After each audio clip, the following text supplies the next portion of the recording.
भारत का नाम भारतीय यदि संधि, इसका मतलब है हमारा भारत देश जो उत्तर में हिमालय है तथा दक्षिण में समुद्र, और इस भारत देश में रहने वाले भारतीय हम यहाँ रहते हैं।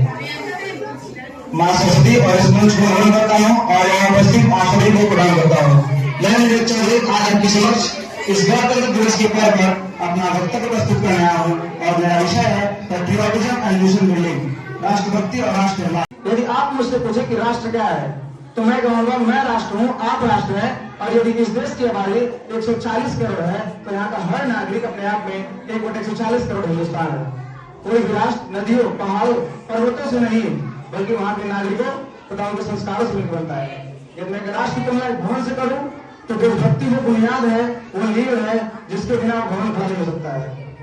देशभक्ति कोई उपाधि नहीं है जो किसी को दी जाए, ना ही कोई वस्तु है जो खरीदी जा सकती है। देशभक्ति विचारों की वो पराकाष्ठा है जो 28 राज्यों, 8 केंद्रशासित प्रदेशों, 22 भाषाओं, 1600 से अधिक बोलियों एवं भिन्न भिन्न आहारों, व्यवहारों, सामाजिक, राजनीतिक एवं आर्थिक असमानताओं के बावजूद एक राष्ट्र को एक सूत्र में बांधे रखती है। महाभारत युद्ध के पश्चात पितामह भीष्म ने युधिष्ठिर से कहा था कि राष्ट्र ही सबसे बड़ा धर्म है और देशभक्ति ही सबसे बड़ी पूजा है। आखिरी देशभक्ति है क्या? यदि कोई व्यक्ति अपना कार्य पूरी ईमानदारी, मेहनत और लगन के साथ करता है तो वो सबसे बड़ा देशभक्त है। मैं नहीं मानता कि व्हाट्सएप और फेसबुक के डीपी को 3 रंग में लेना ही देशभक्ति है। और यदि आप कहेंगे कि साल में 2 दिन हाथ में तिरंगे लेना ही देशभक्ति है तो मैं आपसे पूछना चाहूंगा कि फुटपाथ पर रहेगा वो गरीब बच्चा ट्रैफिक की छाव में नंगे पांव में जब हाथ में तिरंगे लेकर झंडे बेच रहा है, ये उसकी देशभक्ति नहीं है, ये उसके पेट की भूख की शक्ति है जो उसे ऐसा करने पर मजबूर करती है। आज हमारे समाज में एक बड़ी अजीब बीमारी है, पहला झालेरी बीमारी। यदि कोई व्यक्ति गरीब हो, बेबस हो तो आज हमारे समाज का समृद्ध हो जाता है, बेचारा अपने पिछले जन्मों का कर्मफल हो रहा है। परंतु हमारा समाज इस कड़ी सच्चाई को स्वीकार नहीं कर पाता कि वो इस देश की खराब सिस्टम और व्यवस्था का फल हो रहा है। मजदूर को मजदूर समझिए, मजदूर नहीं। हमने एक ऐसे समाज में जीते हैं जहाँ पत्थर की मूर्त को लगते हैं छप्पन और भूखे नंगे तौर पर सो जाते हैं कई लोग। और मुझे लगता है कि इन सभी बीमारियों को है हमारा अंधविश्वास। मैं मानता हूँ कि जब तक इस देश का वैज्ञानिक अपनी गाड़ी में नींबू मिर्ची लगाता रहेगा और इस देश का डॉक्टर दिल्ली के रास्ता का दिल पर खड़ा रहेगा और इस देश का शिक्षक अपने घर को काली मटकी से सजाता रहेगा कि कहीं नजर न लगे और इस देश का युवा मंदिरों में नारियल फोड़कर भगवान को रिश्वत देता रहेगा, तब तक ना तो इस देश में विश्वास जुड़ा होगा और ना ही हमारा राष्ट्र निर्माण संभव होगा।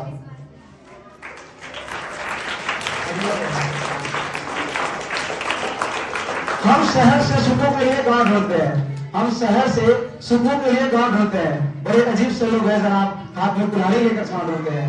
आज भारतीय संस्कृति को पूजने वाले इसे बचाने की कवायद में जुटे हुए हैं, क्योंकि हमारा विश्वास वहां तक आता था जब नदी के पानी को शुद्ध करने के लिए उसमें तांबे के सिक्के डाला करते थे।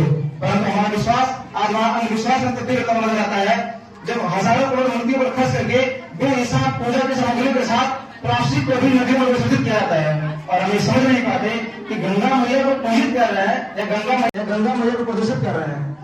मैं अंधविश्वास के खिलाफ हूँ, भगवान के नहीं। जब तक इस देश का युवा अपनी संस्कृति और धर्म को मानने की नहीं बल्कि स्वामी विवेकानंद की तरह जानने की जिज्ञासा रखता है तब जन्म लेती है असली देशभक्ति।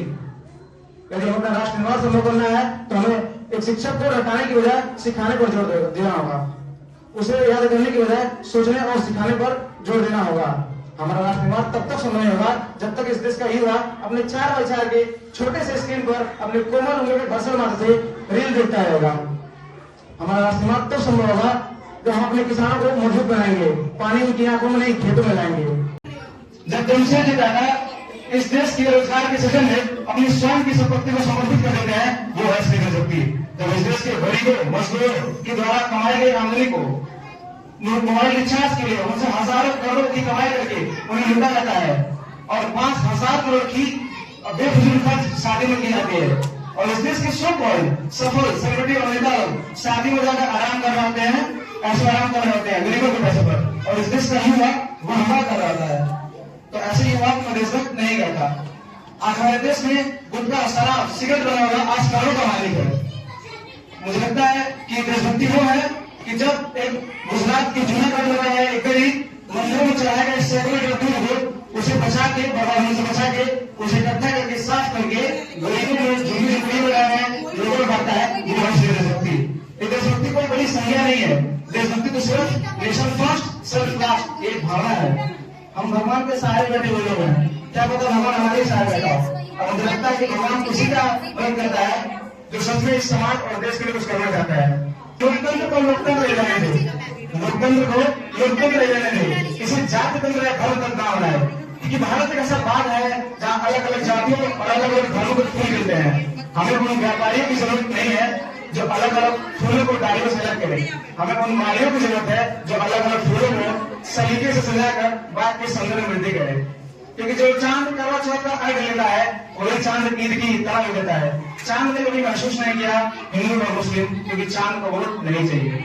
और मैं अमन पसंद हूँ, मेरे देश में गंगा रहने दो, मैं अमन पसंद हूँ, मेरे देश में गंगा रहने दो, लाल और हरे मत बांटो, इस देश को तिरंगा रहने दो, इस देश को तिरंगा रहने दो। एक जमुना है,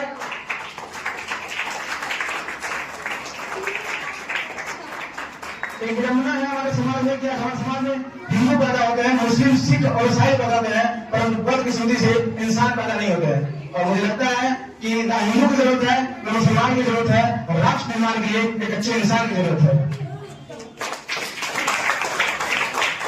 यदि नुकसान मेरे तक सीमित होगा तो भी सहन कर जाता है, यदि नुकसान मेरे तक सीमित हो तो भी सहन कर जाता है। पर बात जो भारत देश की थी, कैसे चुप रह जाता है, कैसे चुप रह जाता है। जो व्यक्ति मर जाता है वो सोचता नहीं और बोलता नहीं है, जो मर जाता है वो सोचता नहीं और बोलता नहीं है, और जो सोचता नहीं और बोलता नहीं वो मर जाता है।